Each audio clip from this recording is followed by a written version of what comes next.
Hi there, me in person.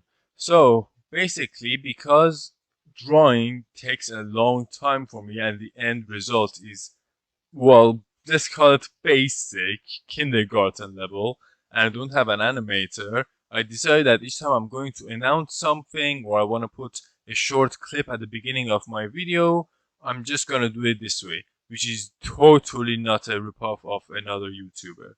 So, what I wanted to announce this time, much better. I'm new to this. So what I wanted to announce this time is that I found a bit weird reviewing random old movies, so I decided to do like a weekly thing. So each week I dedicate to watching movies with a specific genre, actor, director, whatever. I'm gonna do this for the rest of summer, which is like 3, 4 more weeks, something like that. After that, I'll go to uni and I'm going to have much less free time. So after that, I'll continue with the normal reviews or quick reviews. But I thought for this opportunity that I have, I'll do weekly reviews, and this will be the first one. So I hope you enjoy. Jason Statham, one of those actors who is defined by his action movies and the role he plays in them. Also by his abs. God damn. And he pretty much always plays the same role with a few modifications. The stubborn, tough, and badass looking hero slash anti hero who is always pushing the boundaries of what he's allowed to do and does not take shit from no one. He doesn't have range, but he's known for this role because it suits him and he plays it perfectly. He recently came to my attention again after watching Lock, Stock, and Two Smoking Barrels, and also because the internet could not believe he used to do competitive diving. Is there anything this guy didn't do in his youth? Anyways, with these kind of actors who've been around for a long time, sometimes you forget they age as well, but it's even less obvious with some actors compared to others. Take Will Smith, Tom Cruise, Paul Rudd. They show signs of aging now, sure, but you've seen the photos, you know what I mean. Jason Statham belongs to this category as well. This guy is now 54 years old, can you believe it? The most recent when I saw him was in the trailer for Hobbs and Shaw about 3 years ago. That means he must have been 51 or 50 years at that time. So I decided to dedicate a week just to see his movies. Now, he's well known for his role in franchises like The Expendables, Crank, The Mechanic, and Transporter, but I wanted to look at his lesser known films.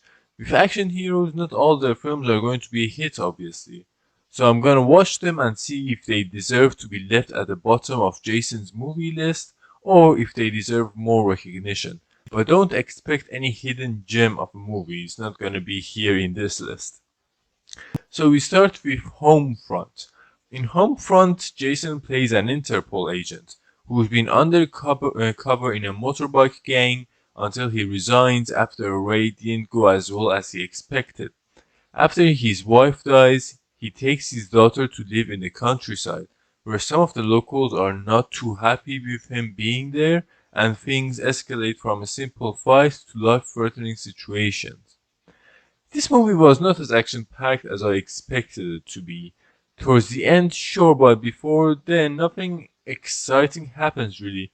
But the story never got so boring that I stopped watching, and the countryside where the movie is set is beautiful. It's actually beautiful. Some of the shots in the movie are pretty, and you get invested in the relationship between Statham and his daughter. Both actors did a good job to establish this. And James Franco is in this movie as well. He did a great job as well as the antagonist. The acting was solid. Even Statham did a bit more than his typical stoic badass performance.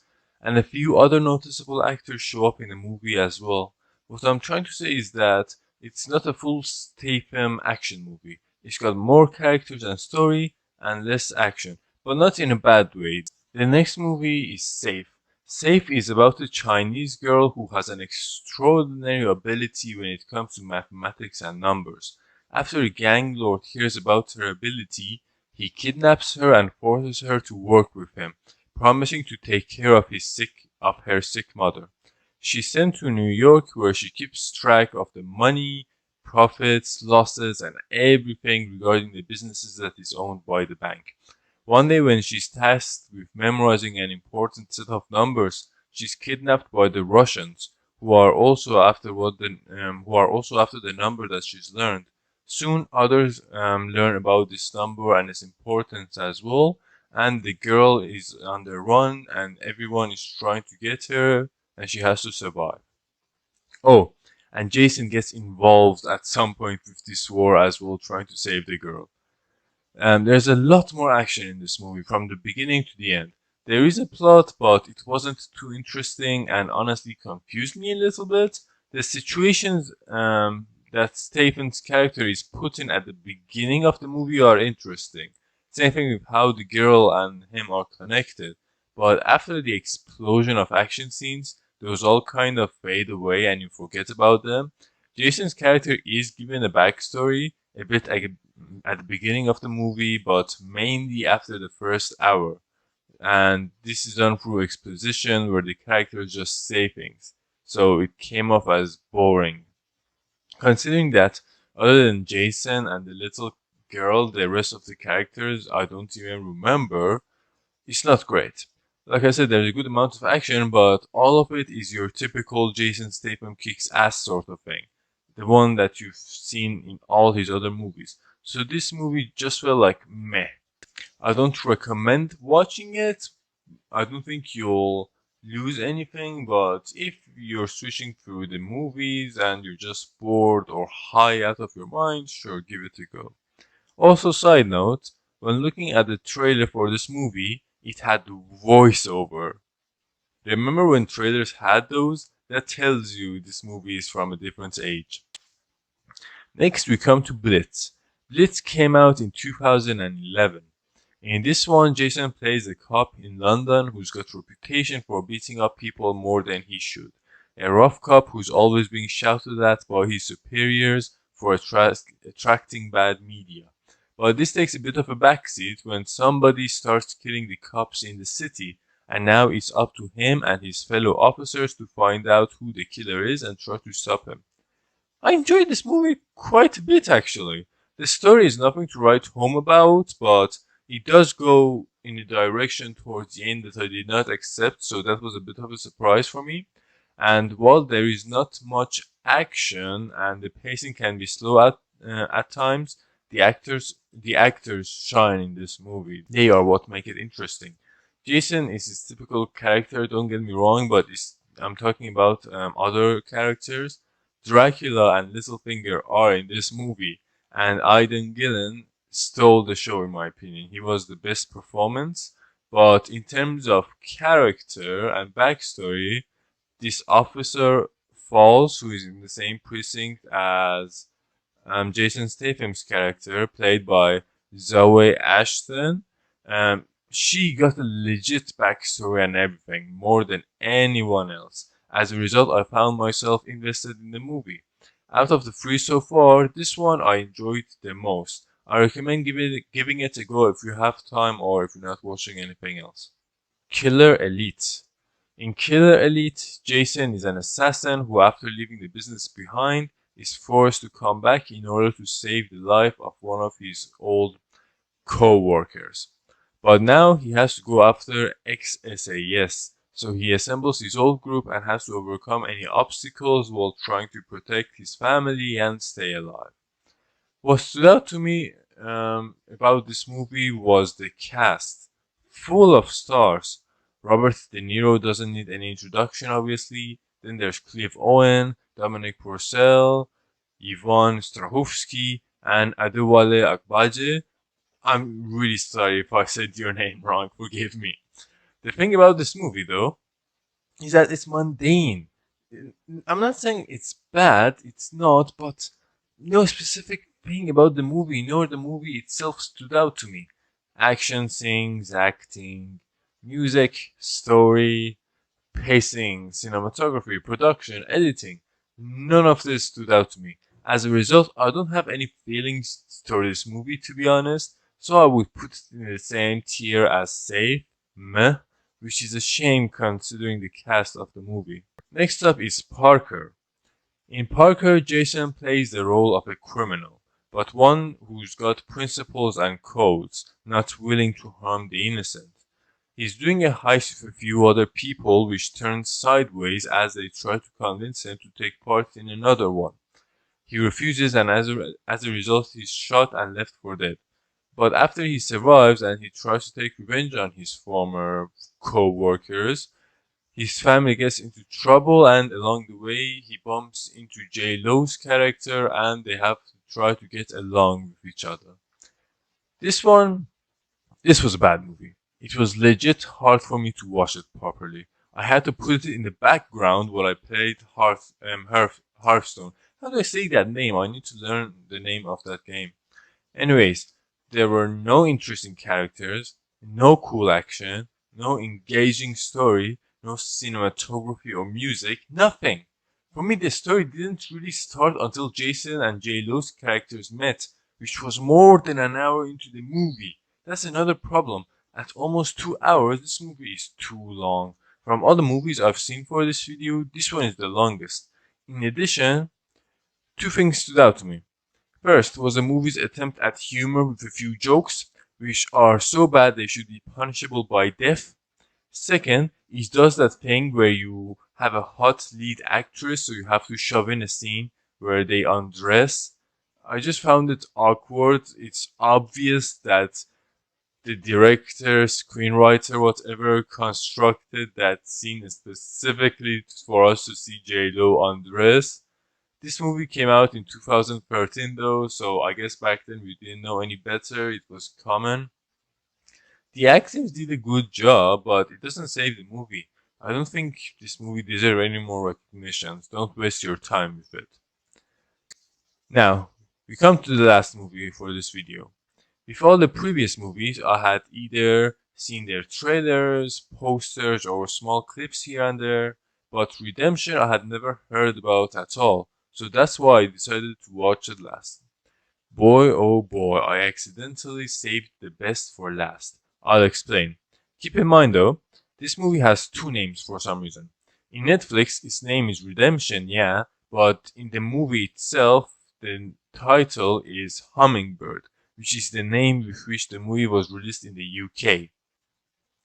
In this movie, Jason plays a veteran who lately has been living in the streets while sharing a box with another homeless girl, Isabel. After getting into a fight with some thugs, Jason has to run away for his life when he ends up in an apartment and manages to lose his pursuer. This apartment happens to belong to a successful photographer slash painter who also happens to be on vacation for the whole summer and who also happens to have his mail with his bank and card in the house, who also happens to have a car with the key in the apartment. So this presents an opportunity for our main character to try and turn his life around. He tries to do the same for Isabel, but things go wrong, and now we follow him as he struggles to correct his past mistakes, deal with the current ones, and find Isabel. Now, like I said, I had never heard about this movie before, but I assumed it was going to be another Jason Statham action movie. Not at all.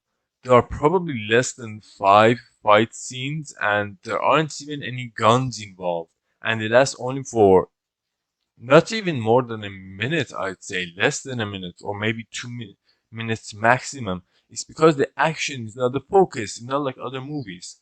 The focus is on Jason's character, Joey Jones. Coming back from service, he clearly suffers from PTSD, which is likely what resulted in him becoming homeless and abandoning his family while trying to wash away his past with alcohol. The scenes in the movie that showcase this, those are the highlights for me. Unfortunately, as the story moves forward, his PTSD is kind of forgotten until the very end. I wish that it was explored more, but it's okay because the story is good, it makes up for it. Why is it good?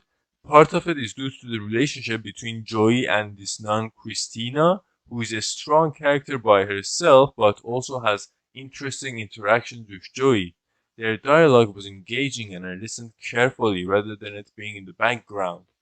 The other reason is that the story doesn't follow the typical formula that you can see in the other movies. With the other movies, you knew after 30 minutes how the story was gonna end, more or less.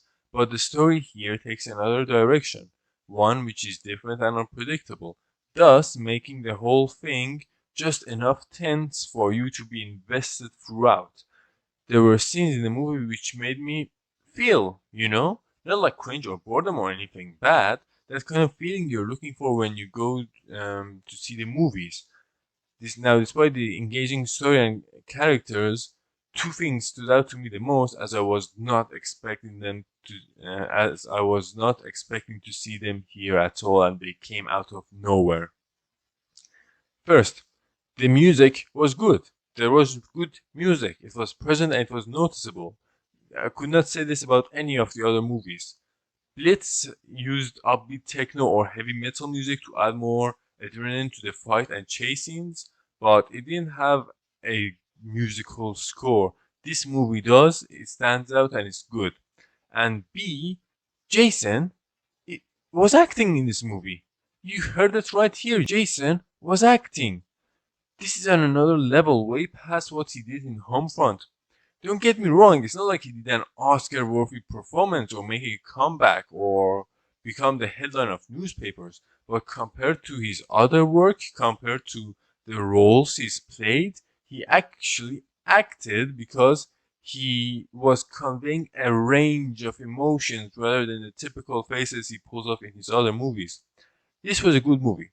This was the directional debut for Steven Knight, I believe, and you can tell it's a debut movie as there are a lot of good ideas, but none of them are explored completely. Though this doesn't mean the movie was bad. Again, just it was held back from being a great movie. This one I definitely recommend that you watch sometime. Okay guys, thank you for staying until the end, and maybe I'll do a video for Jason's more mainstream movies in the future. Bye bye.